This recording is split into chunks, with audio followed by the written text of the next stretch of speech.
Hello Scrum Masters Elite_UK.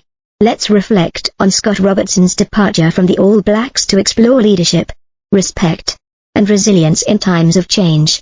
Don't forget to subscribe to the channel. When I heard Justin Marshall share that New Zealand Rugby did not inform Scott Robertson in advance before publicly announcing that he had been dismissed as head coach of the All Blacks, I paused for quite a while. Not because I was surprised that a coach could be replaced. Elite sport is inherently ruthless, but because of the way it happened.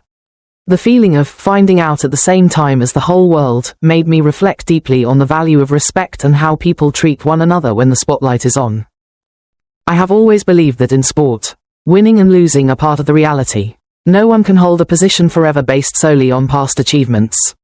But I also believe that behind contracts, closed-door meetings, and press releases are real human beings, with families, ambitions, and dignity. When Marshall said Robertson had not been warned, that he learned the news almost simultaneously with the public, I could not help but wonder, what would that feel like if it were me?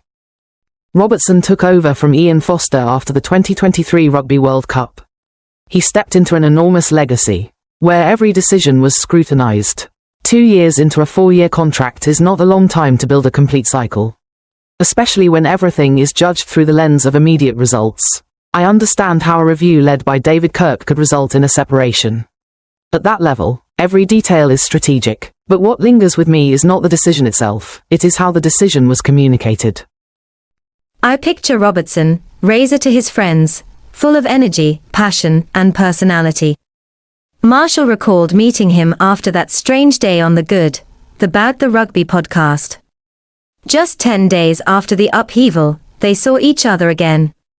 I imagine the atmosphere between two former teammates who had shared Canterbury, the Crusaders, and the national team. Memories of victories, grueling training sessions, celebrations.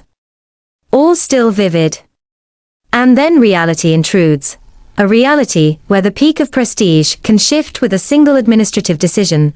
I ask myself, if one day I pour my heart into something, invest my deepest aspirations in it, and then am removed from that journey without any emotional preparation, how would I respond?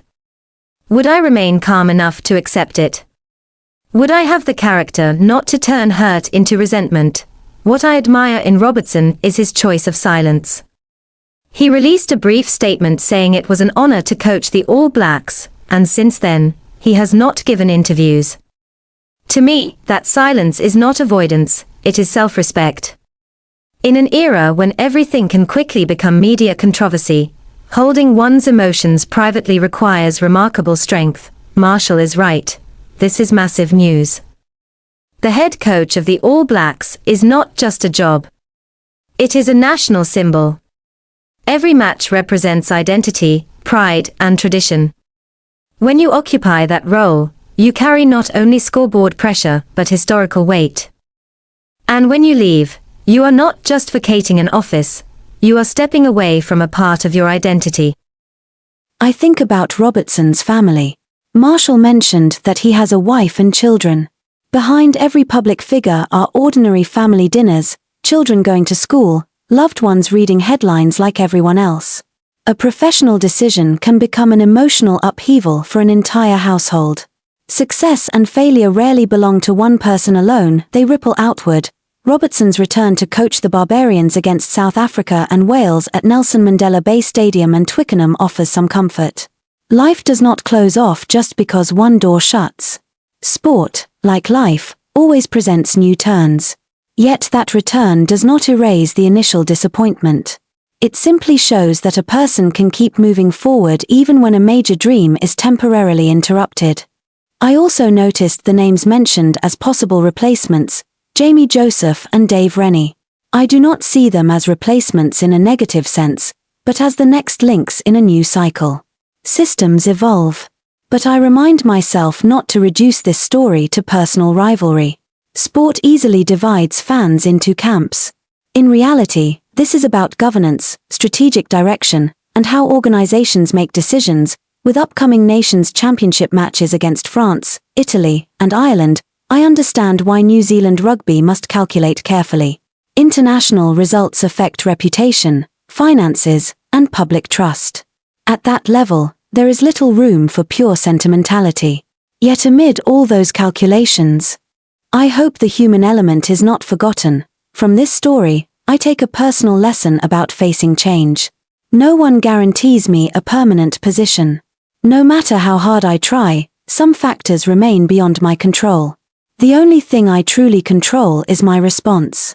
I can choose bitterness, or I can choose dignity. I can blame others, or I can reflect and improve.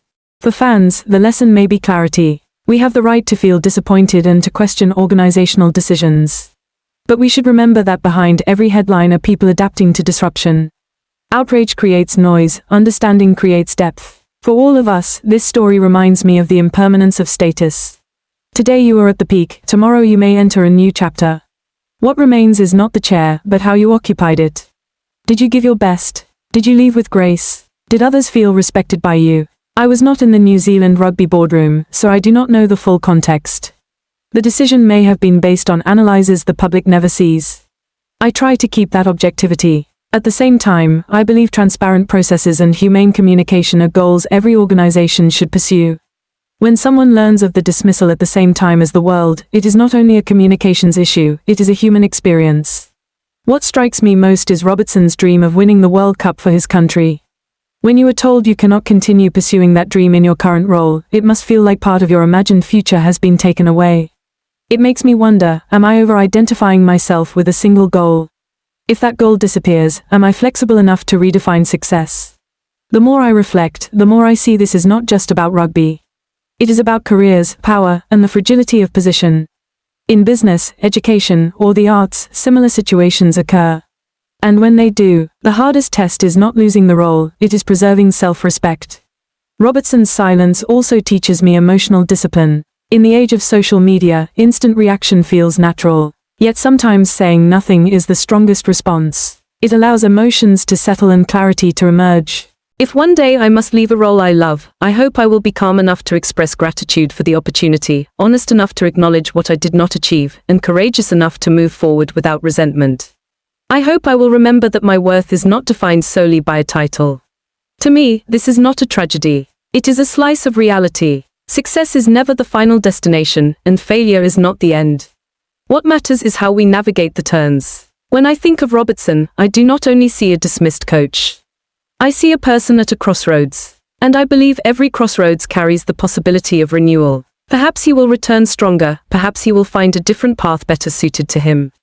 Either way, this story leaves me reflecting deeply on dignity, respect, and how we treat one another when all eyes are watching.